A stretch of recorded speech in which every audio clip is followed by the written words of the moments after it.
in the morning.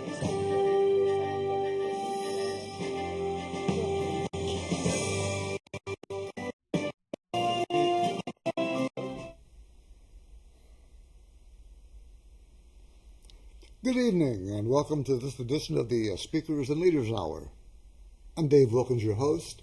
This is the program that comes to your home once a month on the first Tuesday from 7 to 8 p.m. And we're live here in the Allen County Public Library, and if you want to give us a call a little later on, that number will be 422-3902. We have operators standing by. Well, welcome to March, everybody. It looks like March is going to be coming in like a lion. So we can pray for 30 days later, we're going to have a nice, warm 31st of March. At least that's what I hope. I'm here tonight with my friends from Toastmasters and the Parliamentary Club to talk about our two favorite organizations, the Parliamentary world on one side and the Toastmaster world on the other. With me tonight is Marlene Purdy, a past district governor from District 28 over in Ohio. Hello, Marlene, and thank you for being here.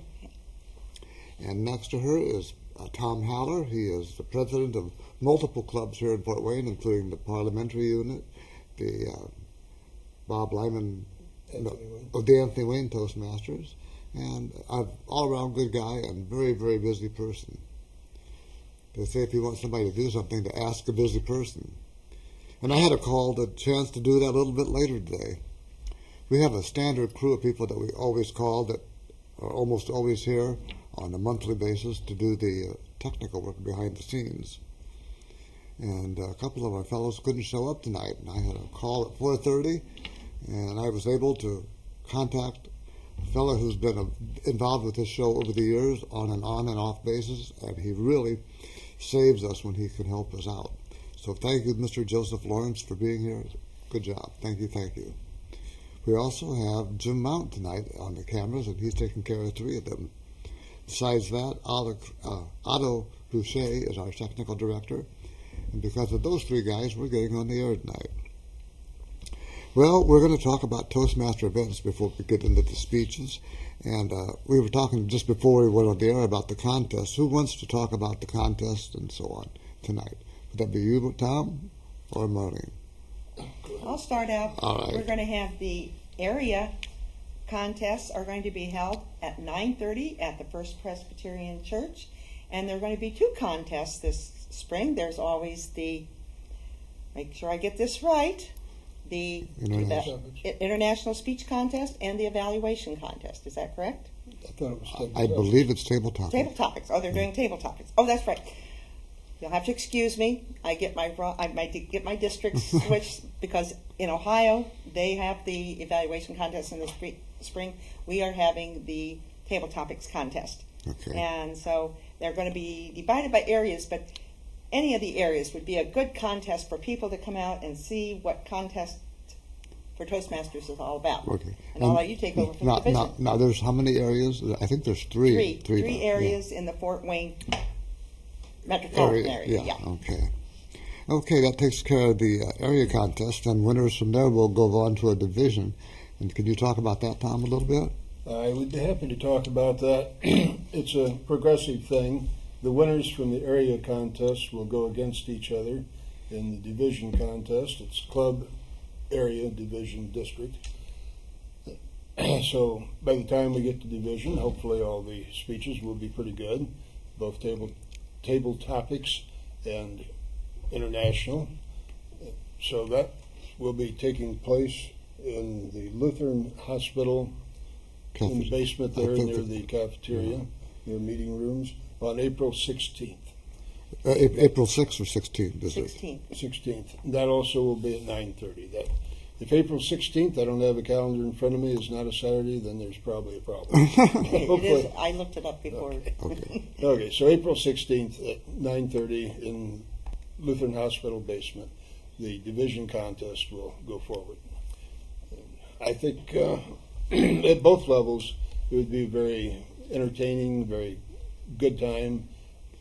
We would really like to have as many people as possible attend. It's completely free. By all means, join us. All right. And I think the contests are really interesting. The International Speech Contest, we shouldn't do it, but I sometimes refer to it as the serious speech contest.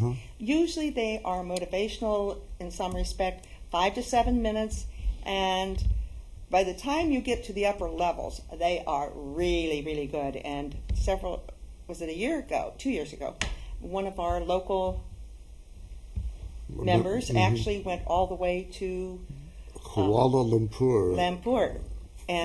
Kuala Lumpur, yeah. And she was in the international contest, Right. Janine Harold. Who knows who will go this year? But actually, Tom and I are both competing. Tom's in the international speech. Not against each other. Not against each other, no. I'm in the table topics contest. Okay. And representing our club. And I love the table topics contest. You don't have to prepare ahead of time for it. I call it white knuckle time. They give you a topic, and they take all the contestants except the first one out of the room, and then the first contestant is given the topic. They speak for 1 to 2 minutes on that topic, and then the next person comes into the room, and everybody speaks on exactly the same topic, and then they are judged as to how well they responded. Right, okay. Now, those contests are here in Fort Wayne, the two that we talked about. Right. The next level of the contest will be in Bloomington, Indiana, and that's on April 29th and 30th, and then that is the District 11 speech contest, topic contest, also a business meeting and workshop. So if you're from Toastmasters and you'd like to go to a really nice workshop, think about going to the Bloomington area the last weekend in April. It should be a good time. And the table topics contest stops at that point. At the district. At the district level. The international speech contest goes all the way to the international. And now, where is the international this year? Do you know? I'm not sure. Yeah, I'm not sure either. I kind of thought it was Las Vegas, but maybe that was past year. That was last year. It was in Las Vegas. The year before, it was in Kuala Lumpur. And I don't know. We will get back with you on that. All right, okay. So if you have an iPhone out there or one of those smart things that you can go, you can tell us all about it. Well, as I said earlier, if you want somebody to ask somebody to do something, ask a busy person. These two people here are very busy, and both of them are having jobs at the conference as well as throughout the district. Tom, I understand you are going to be serving as credentials chair this year? No, Keith Hood will be doing that, and I will be replacing you as parliamentarian. For the business meeting? Yes. Okay. But you will be there at the conference? Yes, Okay. absolutely. And before we went on there, Marlene, you talked a little bit about your new title and what is it? Chief Ambassador for District 11. And the Chief Toastmasters is, in keeping up with the times, is doing a major transition as far as its programming. And it's called the Revised Educational Program, and in order to introduce that program, all the districts have ambassadors who are going around and introducing the program. Not yet, it's because it hasn't been rolled out yet, but they'll be introducing the program to all the clubs. And the chief ambassador is the one that kind of helps It's like a go-between? helps the various ambassadors do their job better. Oh, you have people underneath you? Yes, I don't actually go to the clubs. I work with sharing all the information with the other ambassadors. Now, are the other ambassadors like members of a particular division? Like, is there a Division A ambassador? No. Most of the ambassadors were assigned, originally, they were assigned to maybe 8 to 10 clubs each. And they sometimes crossed area lines and everything. I thought that it would work better doing it by area, but that's not how it was set up. But then the chief ambassador the district had left the position, and I was appointed 2 years after the start of the program, so I had to play catch up. So how are you doing catching up? Well, I've gotten 4 or 5 new ambassadors from what they had before, and most of the areas are covered. There are some areas that are still... So when you say area, you're talking about the block of Indiana. Block of Indiana, as opposed to an area. An area, okay. It's fun. And do you coordinate meetings with these other ambassadors? Yes. We do most of it by email, but we did have one meeting down at the TLI in Indianapolis back in January. Okay. Do your clubs have anything going on, Tom? Do any of your clubs have any events coming up that you want to talk about? Well, I should have been more prepared for that. Oh, I'm sorry. I didn't want to put you on the spot. There here. you should always have numerous things going on at any given time. Okay. But frankly, I don't think we have anything special. We at Anthony Wayne would, or advanced speakers and leaders, if you're already a Toastmaster. There are other clubs I'm a member of, the Red Cross, the Bob Lyman Club, which Marlene's a member of. We would all love to have visitors. We would all be very capable of helping you improve your speaking and leadership skills. Anthony Wayne meets every Thursday night at Ivy Tech in room 1362. So we would very much look forward to seeing any or all of you out there. Okay. Marlene, can I lay that same question on you? Does Bob Lyman Club have anything coming up? I am very excited. The social media has really picked up as far as getting referrals. And we just recently had 3 new members join. And I had inquiries that I got just today from 2 additional people who are possibly interested. Okay. And I am resisting this with all of my heart. I don't want to become involved with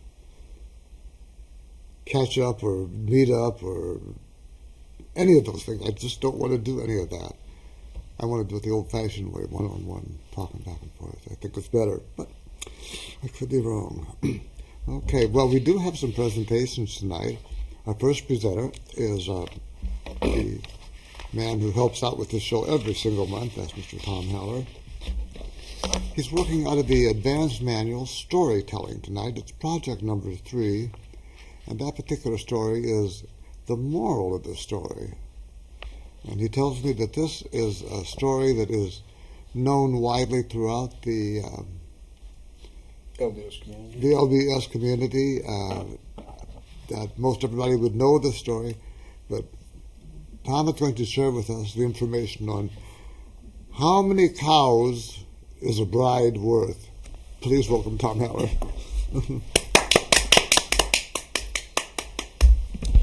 Thank you, Mr. Wilkins, fellow Toastmasters, most welcome guests in TV land. Indeed, how many cows is a bride worth?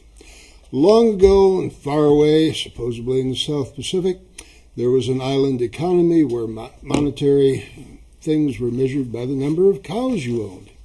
Consequently, if you wanted a bride, you purchased it from the family for usually between 1 and 4 cows.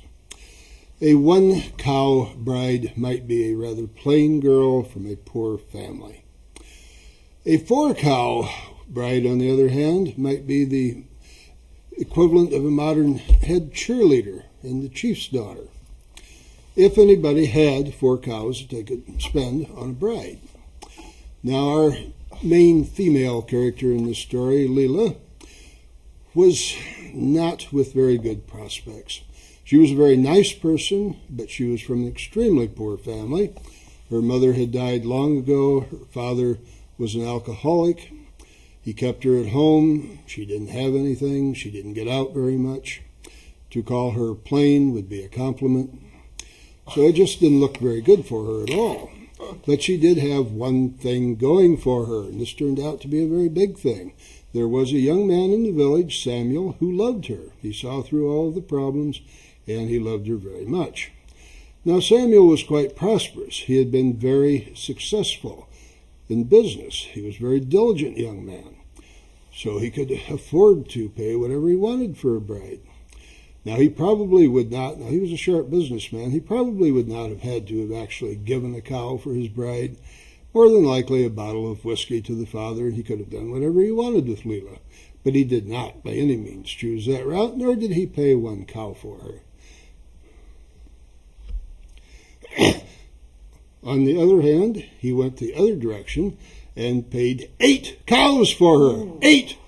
Unprecedented, unheard of. Can you imagine it? 8 cows for a bride. Nobody on the island had ever heard of such a thing. They realized then that they had badly misjudged Leela. The women got a hold of her. They cleaned her up, literally starting with a bath. They worked on her hair. The future husband provided whatever funds were necessary for her to have the very best clothing, and social skills were quickly learned. She was indeed perhaps the very first trophy wife.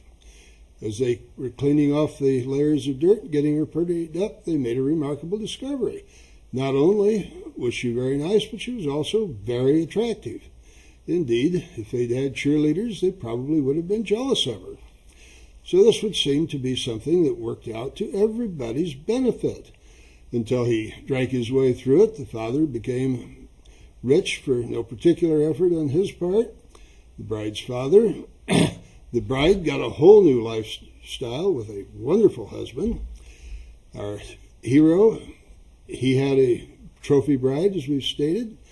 He quickly, being industrious, earned back all of his money that he'd spent on her and had a great deal more, so he was able to provide her with whatever kind of life, whatever thing came up, whatever kind of life was available on the island that was good. Now, so there were really no losers in this at all. Even the island people were happy. They had this wonderful new thing. Who'd ever heard of anybody paying that much for a bride? Gave them something to talk about. Gave them a new couple to admire. They were indeed the epitome of the social circle. Now, in thinking about the moral of this, I was a little bit hard-pressed to be sure what the moral was. Could it be that beauty is in the eye of the beholder? Perhaps we create our own reality? There are just many possibilities. Even the golden rule, do unto others. I think, for my purposes, I will just think of it, which I consider this to be a truism, you most generally get what you pay for. Okay.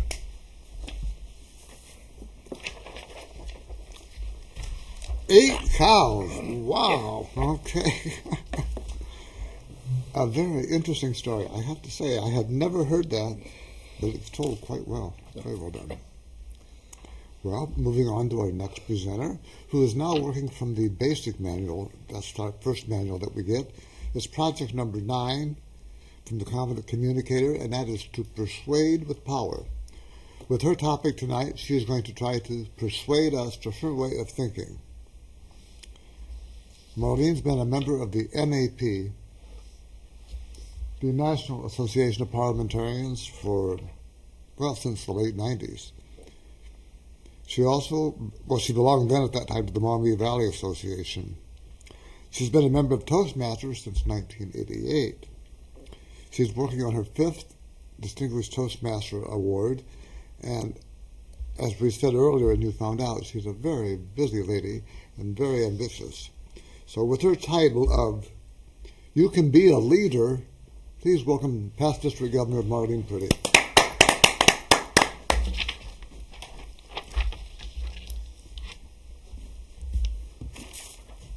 Mr. Toastmaster, fellow Toastmasters, and those of you out in TV land. How many times have you heard of people who say, I can't do that, even though they have all the skills to be a magnificent leader? They have the caring, the necessary skill set to bring people together. Unfortunately, a lot of people in this world can't do that, but a lot of people do have those skills. But they're afraid to take on a leadership role simply because they don't want to conduct a meeting. They are petrified. I was reminded of just the importance of this past weekend when I was down in Florida for the Creative Floral Arrangers of America conference. And our president, who happens to be from Puerto Rico, conducted the business meeting so magnificently. I was really impressed. And I looked over at one time, and there she was. I noticed she kept referring to the gal who was sitting next to her. And so after the meeting, I went over to talk to her, and I noticed she had her Robert's Rules of Order laying there. And I said, are you her parliamentarian? And she said, yes. And I talked to the president then. She said she was petrified of doing the job. But her parliamentarian kept her sane. She said she had scripted things out. The meeting, we even had an election and everything. The meeting went smooth as silk. She conducted it with pizzazz, even though she was petrified. She had the leadership skills, but she was concerned about the meeting. But she had her parliamentarian. So what I'm telling you, maybe you, if you have the skill set, maybe you need to work on conducting meetings. And I will share later how you can learn these skills. But if you are going to be conducting a meeting, let me give you some tips. Number one, you must have an agenda. And I think last month I talked about agendas, I believe. You definitely need to have an agenda. First thing you do, call the meeting to order. Now, when it comes to the minutes, just a tip to make it sound like you know what you're doing, you call for corrections. A lot of meeting chairs will call for additions or corrections. But wait a minute, additions are corrections. So just simply call for corrections. And believe it or not, minutes do not need a motion for approval. You can simply state, if there are no corrections, the minutes will stand approved as presented. Or if there were corrections, if people come up with corrections, then you say, if there are no further corrections, the minutes will stand approved as corrected. When you call for the treasurer's report, you never ask people to approve their treasurer's reports. They don't have the checkbook to know whether the money's there or not. You simply say, the treasurer's report will be filed for audit. Next section of the business meeting. It's not old business, it's unfinished business. It may have just happened, your other meeting may have been last week. And so it's just business that has come before the group previously is unfinished. Then you come to new business. Usually you should have a motion before starting any discussion. So when you call for new business, if people want to say something, you ask them to put that in the form of a motion. The seconder of a motion does not need to be recognized, and they are not recorded in the minutes. So people can just say, I second the motion, or if nobody seconds it, somebody just starts the discussion, that is an implied second. So you don't even need a formal second because it's implied.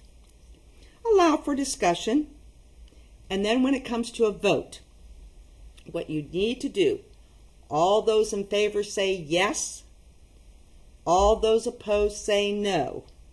And why do you do this? If you say all those in favor say yes, all those opposed same sign, well, if the same sign is aye or yes, and the ayes have it, either way, you can't tell. So all those in favor say yes or aye, all those opposed say no, and then you say the ayes have it, the noes have it, and then the other part is that you actually state what the result would be. For instance, Dave, Yes. you made a motion to have a Christmas party as a potluck. Okay. And it was seconded, there was discussion, and the chair took a vote. All those in favor say yes. All those opposed say no. Oh, I didn't hear any yeses. Nobody wants a Christmas party? All those in favor say yes. Yes. Yes. All those opposed say no. The yeses have it. We will have a Christmas party. And we will, by the way. In All right. other words, state at the end what the result of the vote would be. Another one that you hear a lot, they will stand up there and say, do we have a motion to adjourn? You actually don't need a motion to adjourn. All you have to do, conduct your business, and if people are pretty much done with the business, the chair can simply say, if there is no further business to come before the group, this meeting is adjourned. And it doesn't have to be recorded. All it says, the secretary can then simply record the meeting was adjourned at such and such a time. Yes, you can be a leader. All you have to do is follow these simple tips. And if you feel uncomfortable still, I would suggest that you come to the Bob Lyman Parliamentarians Unit meeting on the 3rd Monday of the month, right here at the library, in the Globe Room, and you can learn all these skills. Dave, you want to hand me the Robert's Rules of Order? You can learn all about what's in here, and I don't expect anybody to memorize this, but learn to use the index, come to our parliamentarians meeting, and then you too can utilize those very, very good leadership skills that you already possess and do it with comfort. All right. Mr. Toastmaster. Okay. Thank you very much, Marlene. Can you pass that down to Marlene, Tom? Okay. Good advice. Very well put together presentation. And yes, I'd like to add to that the parliamentary group does indeed meet on the third Monday. And if you are not comfortable, or if you think your group has gone astray a little bit, perhaps you could invite us to come to your group, and we would be happy to come and help you with your group. Or you could come and join our group and learn how to be a leader yourself. Or perhaps hire one of us to serve as your parliamentarian. There's so many different ways to go that we could do it. So, anyway, that is what is going on with the parliamentary world. Apparently we have a phone call? Is that what I'm hearing? Okay. I had a question on that last speaker. Oh, yeah. I'm a head of a organization, and during our meetings, sometimes we have a vote, and I'm not sure who had it. It's so close. So, Is this a voice vote? Sometimes I want someone to do call out a roll call vote. Am I allowed to do make up my own mind that I'm going to do a roll call vote? Traditionally, if a voice vote is not real clear, the chair can easily say, I cannot determine the breakdown of that vote. I would like to either have a standing vote, and that's usually the easiest, to have those who are in favor stand up, count those, sit down, and have those who are opposed stand up and then count those. And that is the chair's prerogative. Or if somebody at the meeting, after a voice vote, thinks that the chair is not calling it correctly, they could call for a division of the House, in which case they could either do a show of hands, a stand-up vote, or any other method of voting. Okay, thank you. Do you have anything? Did you want to add something there, Tom? Well, I was just going to say, I don't know how many people are involved. In a voice vote, it can be a little tricky because no is a much stronger word. A handful of no's can sound just as loud as a whole bunch of yeses. So if there's any question about it, I would by all means have a counted vote of some kind. The visual vote or counted vote, yes. And anyone really can call for that choice of because you want to make sure that whatever you're voting on has been decided by the majority of the people who are there at the meeting making the decisions. Okay, very good presentation. Thank you so much, Marlene. And do think about coming to our parliamentary group. I think you'd have a good time. Now I'd like to turn it back over to the Toastmasters section, and I want to talk about how to put together and deliver a speech. It's much like any project, building a speech, and that's exactly what you do.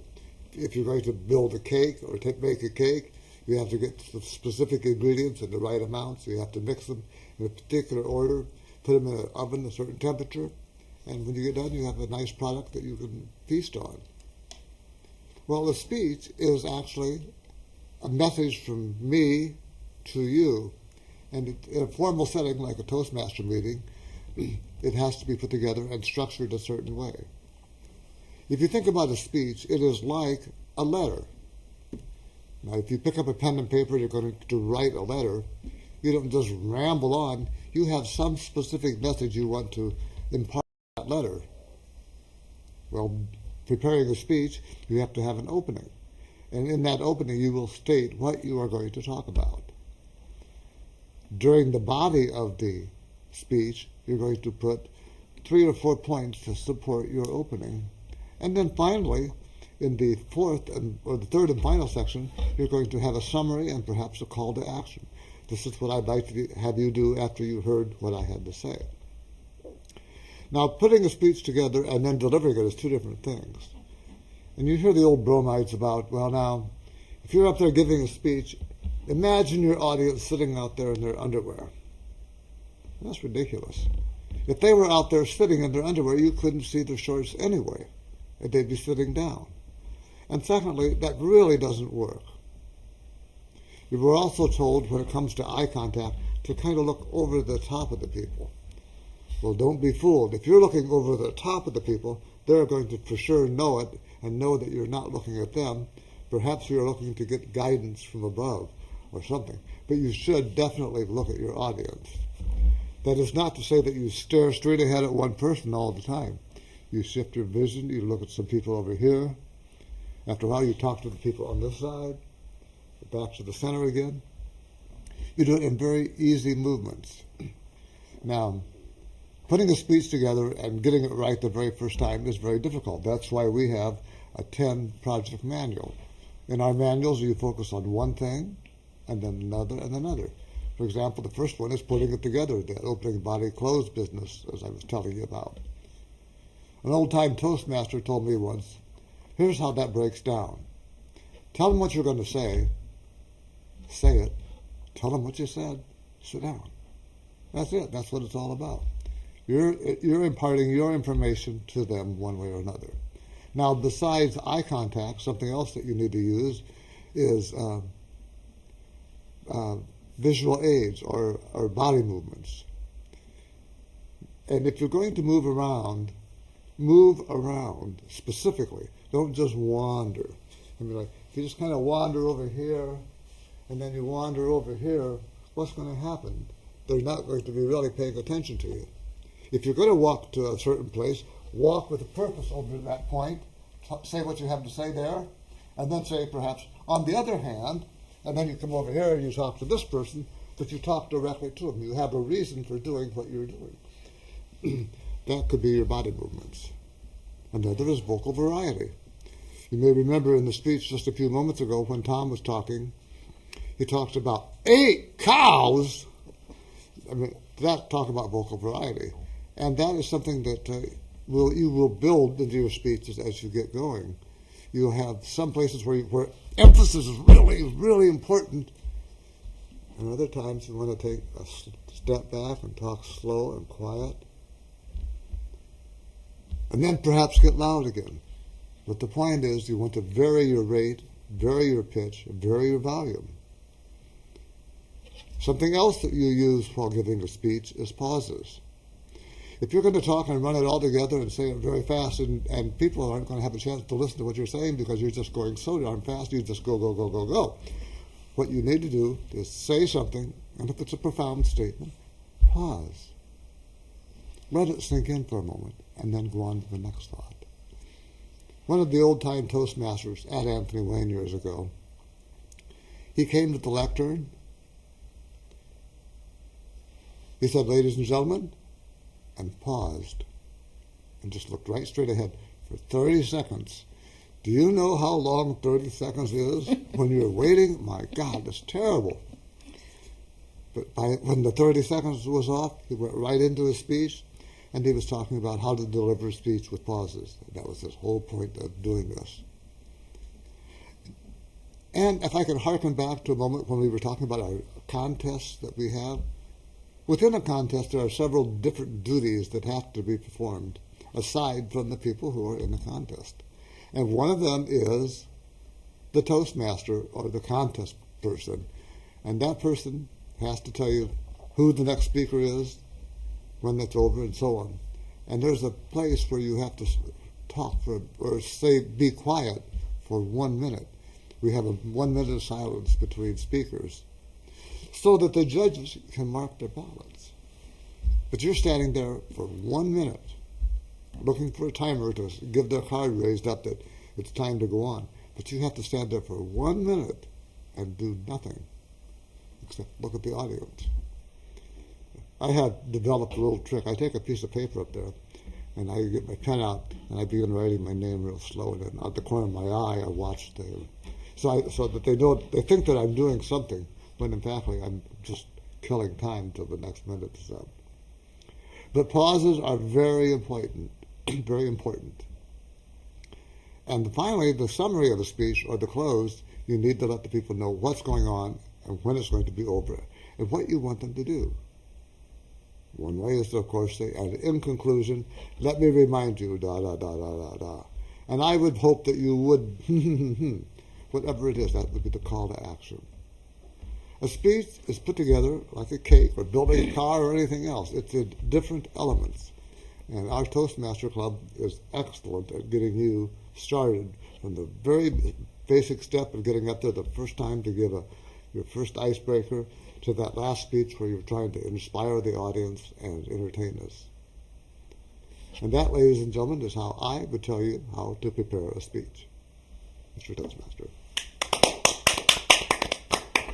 Now, every speech in Toastmasters is indeed evaluated. And to that end, we're going to have 3 evaluations for the presentations we heard. These projects will then be put into our manuals, and those manuals will then be graded and carried forward, and then we'll go through our various designations from competent to distinguished and all the way in between. I was privileged to evaluate Tom's presentation speaking out of the storytelling manual, one of the 15 advanced manuals that we have here. The story was the moral of the story. And I have to say, Tom, it was a very interesting story. You told it extremely well. You almost sounded like a news commentator giving the story of this history thing of what's going on. Was it clear? Oh, my goodness, yes. Did you present a clear story? You certainly did. It was concise. It was very, very much to the point. And one of the questions here is, how did it hold our interest? Well, I think the way that it held my interest was the title. How many cows is a wife worth? Okay. All the elements of the story were there. There was the drunken father, the plain girl, the handsome husband, the average townspeople who would pay between 1 and 4 cows for a wife. And to ask about vocal variety, well, I mentioned in my talk, 8 cows? Unbelievable, okay. And I liked the moral of the story that you had is, very simply, you get what you pay for. And if she was worth 8 cows, well, all right. Good job, Tom. Thank you very much. Looking forward to your next speech. And now, do you want to come up here and evaluate Marlene's presentation? Sure. Okay.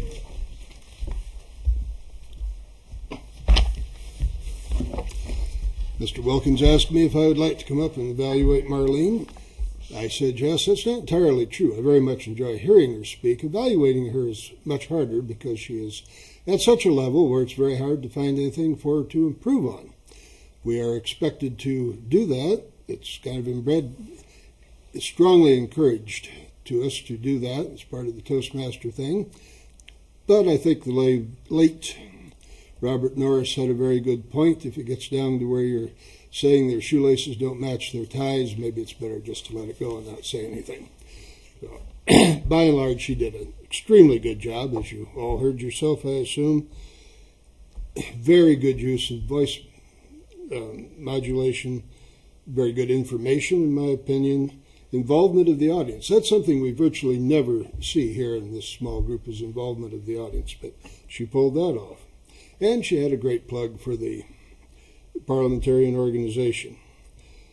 The only thing, and I am really stretching it to the ultimate here to say this, she had some hesitancy a couple times when she changed. She did not use filler words, to her great credit. I don't think she had a single filler word even when she was in this hesitant mood. The only other possible thing, I'm not even sure if this is correct or not, I am somewhat unpersuaded that seconder is a real word, but maybe it is. I don't know for sure. I couldn't say absolutely, so I wouldn't want to ding her on that account. Anyway, a job extremely well done, and as always, I look anxiously forward to your next speech. Mr. Wilkins. Okay, thank you. Well, we'll just have to get a dictionary out, Tom. What other term could you use if you were talking about he who seconds? Well, he who seconds would work. Maybe it is a real word. I'm not sure it isn't. Seconder. I've used it before. I've never heard it before. Seconder. I don't know. Tune in next month. We're going to have an answer for this question. Okay, the third presenter was myself, and Marlene will be the evaluator. Marlene.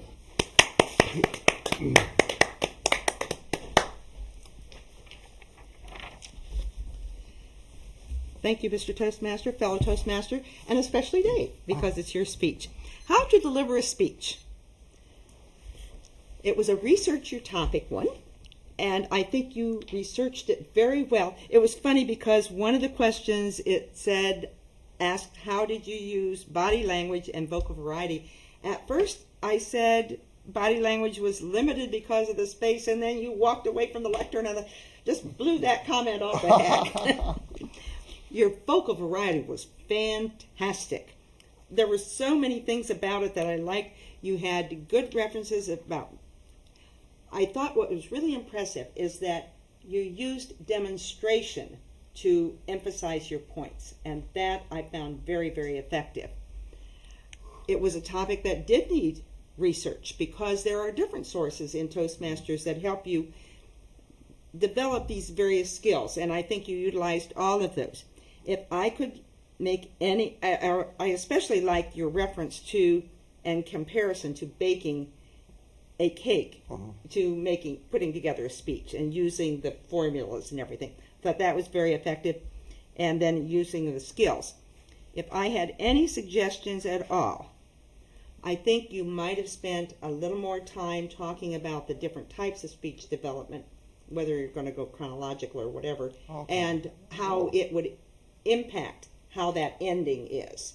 Because some speeches, the ending would be one way, and another, it may be nothing more than say, adios amigos, or something like that. But so a little more emphasis on how the speech was developed, possibly, would be, and as Tom said, I'm stretching. Mr. Toastmaster. Thank you very much, Marlene. You know, I didn't touch on that at all, that there were like 4 or 5 different types of presentations or reasons to get up. You know, information, inspiration, humor, after dinner, that sort of thing.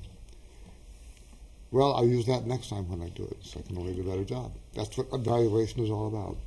Well, let's see, do we have time to, can we take our little break right now? Okay, well, we're going to go to our little PSAs and then come back and finish off with a couple parliamentary quiz questions tonight.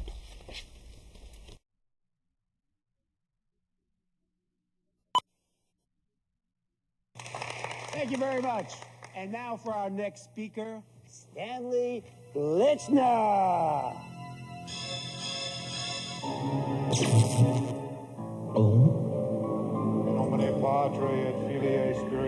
Speaking in public doesn't have to be a death sentence.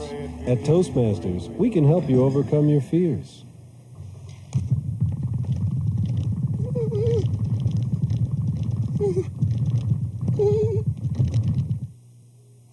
I'd like to begin tonight with a little joke.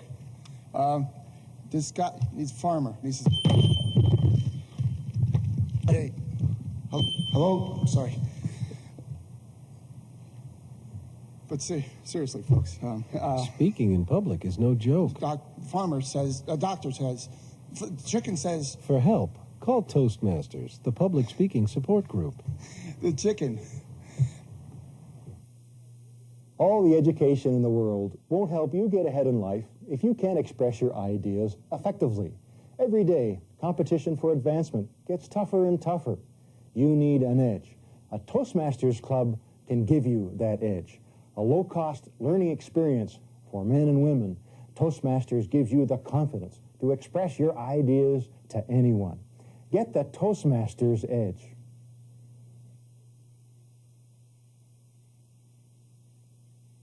What future do you envision for yourself? What dreams do you have? If you want your dreams to come true, you must have confidence in yourself and your abilities. A Toastmasters Club can help you build that confidence. A low-cost learning experience for men and women. Toastmasters shows you how to express yourself clearly and effectively. Make your dreams a reality. Join a Toastmasters club.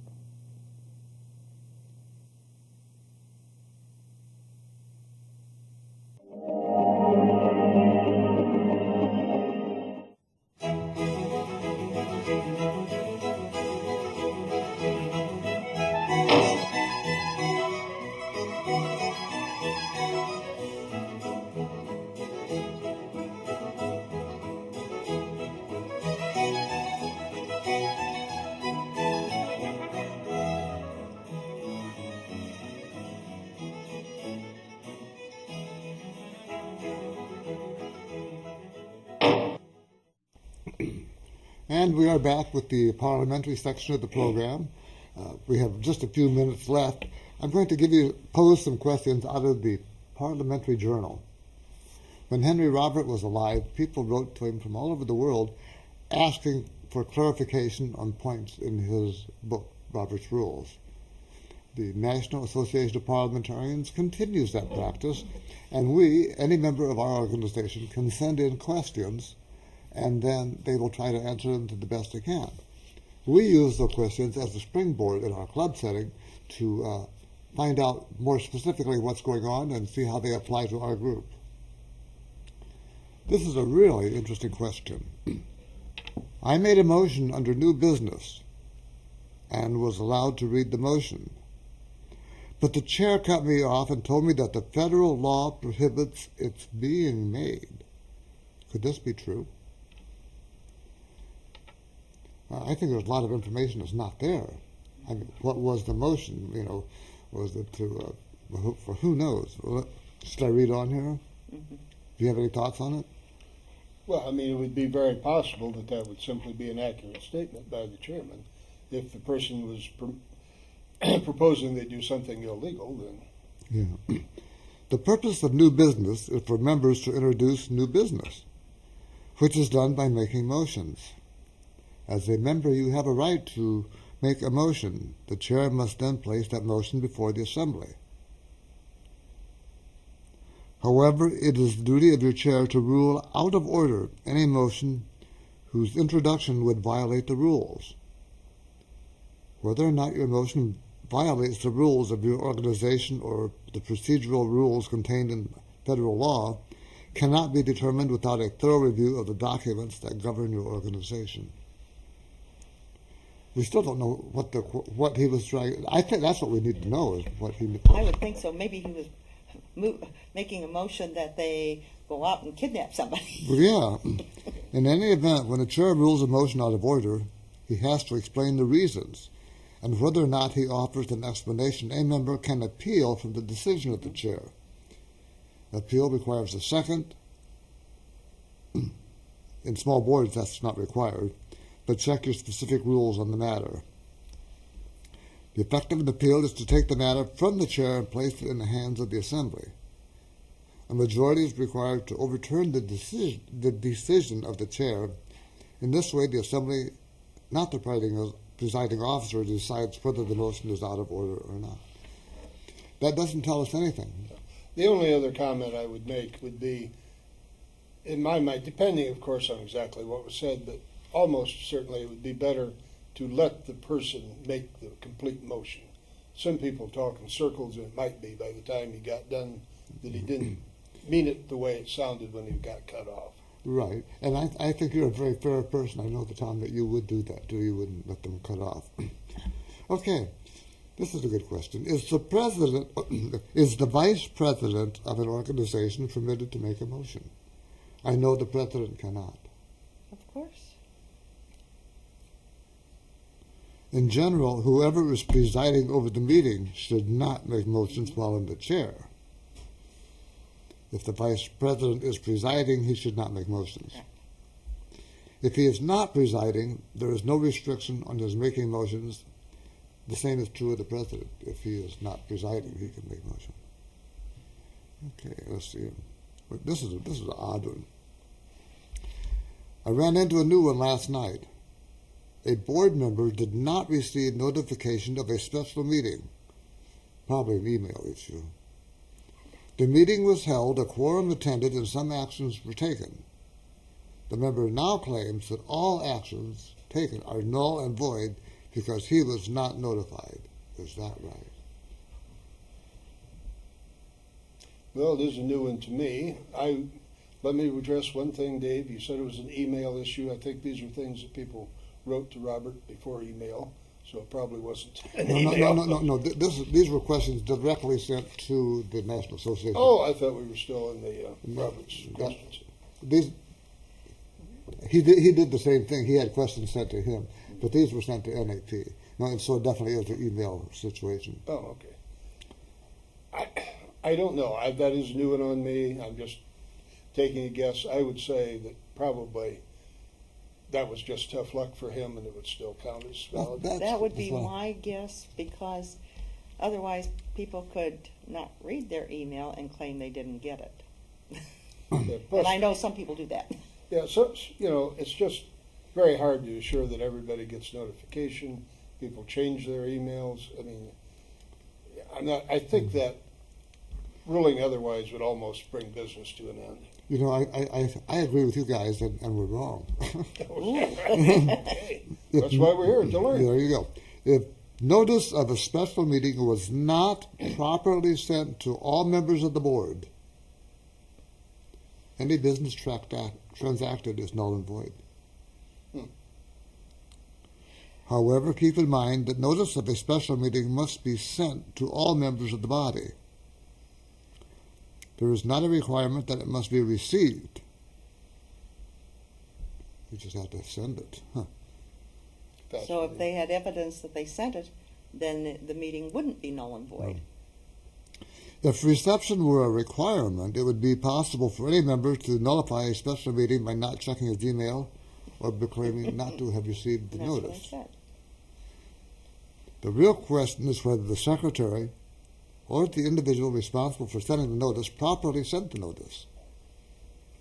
If not, all business transacted at the meeting is null and void. On the other hand, if notice was properly sent, the special meeting is valid. Any member can make a point of order in a meeting that notice was not properly sent, and the chair will make a ruling. The ruling of the chair is subject to an appeal at the time it is made. Yeah, I would just, one common sense thing I would say here, this individual who's complaining might want to consider what the vote was. If it was very close, that would be one thing. Yeah. If in fact he's part of a small minority, do you really want to tick off everybody in the organization by demanding another meeting? And you're trying to just obstruct things. Yeah. And many times if it's sent out on an email, there is evidence whether it was sent or not. Yeah, I don't know how that works. Obviously, a sign that says 3 minutes, 5 minutes, something like that. Okay, well, we're okay. Okay. Another question. If a motion is made at a special meeting, and if someone has alternate language that they prefer, can that new language be substituted for the original? And the key word here is a special meeting, apparently meant to decide something, and they want to change the language. Can it be done?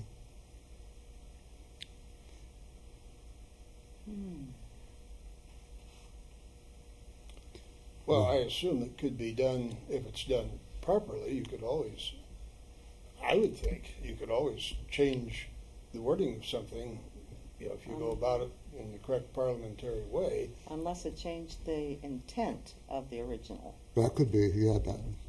Yeah, it doesn't say that it does, but it's just alternate language. But it does say here that only business specified in the call to that special meeting can be considered at that meeting. I had kind of taken it personally that they were implying that it was not doing that, but it was just a different way of saying what they were going to do. Now, that may be a false assumption. Yeah, that's the way I read it or understood it. Interesting. All right. Well, apparently, if the meeting was called for a specific purpose, only those you can't change the wording of whatever it was you were discussing to come to that special meeting. But then there's always ways around it. Too. It seems to me, nothing is ever exactly cut and dried. Yeah, we're getting into some pretty esoteric stuff here. I mean, it is good for everybody to know it, but I imagine Marlene's comments earlier about how to conduct the meeting and not making a motion for things that everybody agrees on is probably far more useful. No offense. Oh, I agree. But I'm trying to fill up this little bit of time for something about Parliament. And I'm with you all the way.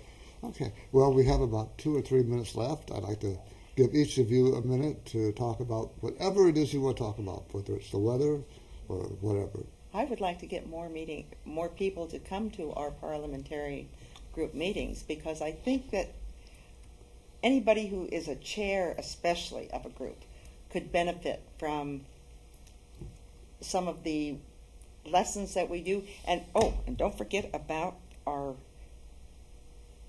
special event coming up in April. Absolutely. Do you want to talk about that? I'll let you talk about that. Okay. Well, on April 23rd, right here in the Allen County Public Library, in the Globe Room, we're going to have continuous workshops from 1 till 3:30 in the afternoon.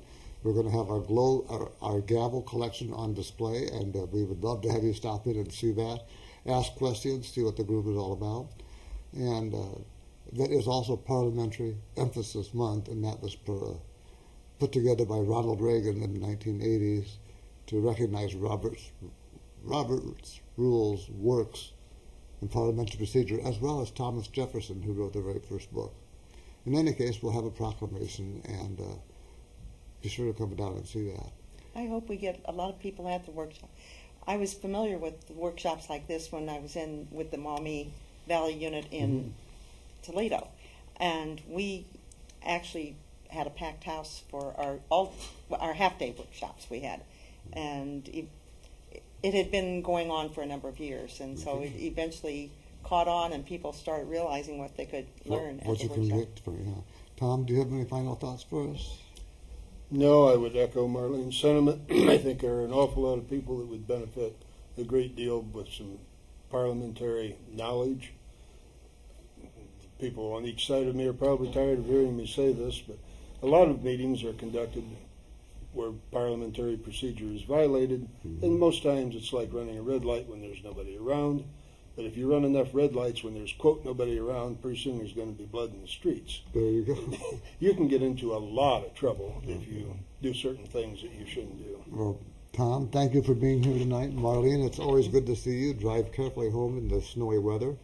I want to thank Jim Mount, Joseph Lawrence, also Otto Boucher for doing all the technical work behind the scenes, getting us on the air, and the Allen County Public Library at Access Fort Wayne, which allows us to put the show on the air each month. You too can have your own TV show if you want. Just come down here and talk to them, and they'll help you get it on the air. And until next month, may all your meetings be fair and effective, and for better listening, thinking, and speaking, remember, Toastmasters can be for you. Thanks for watching, and good night.